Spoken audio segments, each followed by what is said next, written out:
Olá, e sejam muito bem-vindos ao Blueprint of Mastery, nossa série Insight.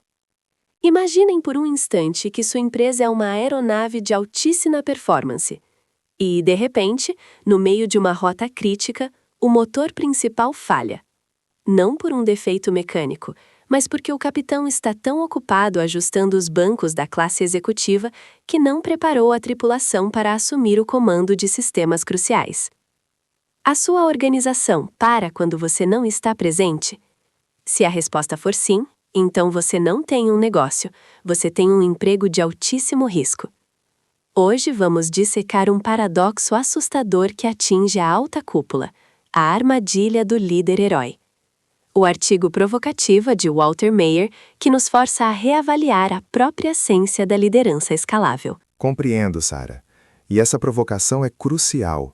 Muitos líderes acreditam que centralizar decisões é sinônimo de controle de qualidade, de resguardo contra erros. Mas, no fim das contas, é uma armadilha sutil. É o que chamamos de armadilha da competência. Você é tão bom, tão capaz de resolver os desafios operacionais, que se torna o gargalo. A empresa não escala porque você se recusa, mesmo que inconscientemente, a transferir o centro de gravidade da decisão. É verdade. Mas, Alex, para um CEO que carrega o CPF na reta todos os dias, abrir mão desse controle não é apenas uma questão de ego, é um risco fiduciário. Como garantir que a qualidade não caia drasticamente, que decisões equivocadas não levem a um abismo de ROI quando a autoridade é descentralizada?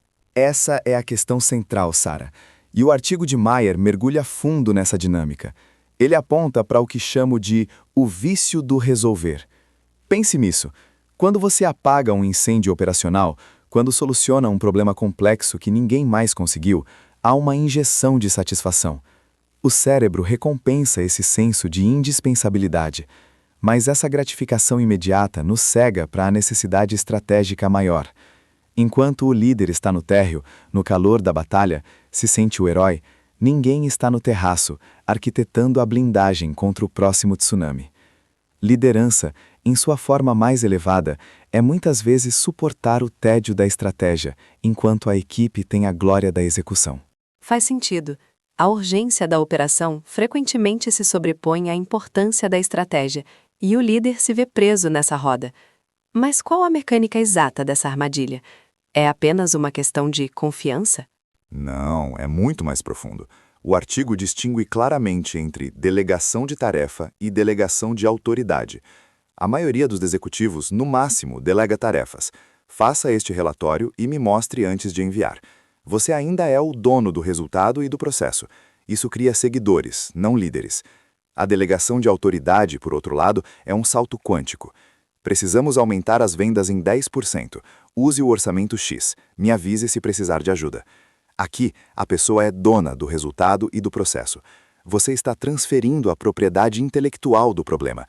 Isso dói, exige coragem, mas é o único alicerce para construir sucessores e escalar de fato. Entendi a distinção. Mas voltamos à minha questão original, o risco. Como um líder pode sentir segurança em delegar autoridade real, sabendo que os erros podem ser caros? É justamente aí que entra a regra dos 70%. Um princípio pragmático popularizado por Andy Grove, da Intel. A premissa é simples. Se alguém da sua equipe consegue executar uma tarefa com 70% da sua qualidade, delegue imediatamente. Os 30% restantes não são uma perda, Sarah. São o custo do treinamento e do desenvolvimento.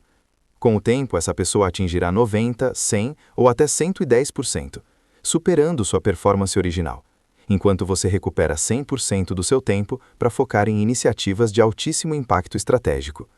Pense na alavancagem operacional que isso gera. Você troca uma perfeição marginal por uma escala exponencial. Exatamente. É uma perspectiva que transforma o custo do erro em investimento em capacidade. Mas essa mudança de mentalidade é difícil. Por onde um líder começa amanhã de manhã? O próximo passo tático é a auditoria de decisão, um neurohack prático apresentado no artigo.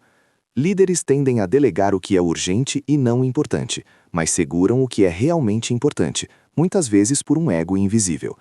A prática é simples. Liste as 3 últimas decisões significativas que você tomou. Agora, classifique-as. É uma decisão reversível e de baixo risco? Delegue 100% amanhã. É reversível e de alto risco? Delegue, mas peça um relatório de acompanhamento claro.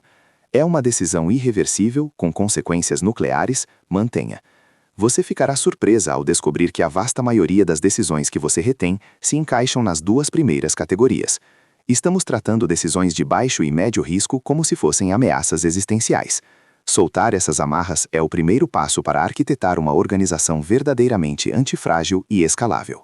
É uma lente poderosa para reavaliar a própria atuação. O objetivo final, então, é tornar-se inútil na operação diária?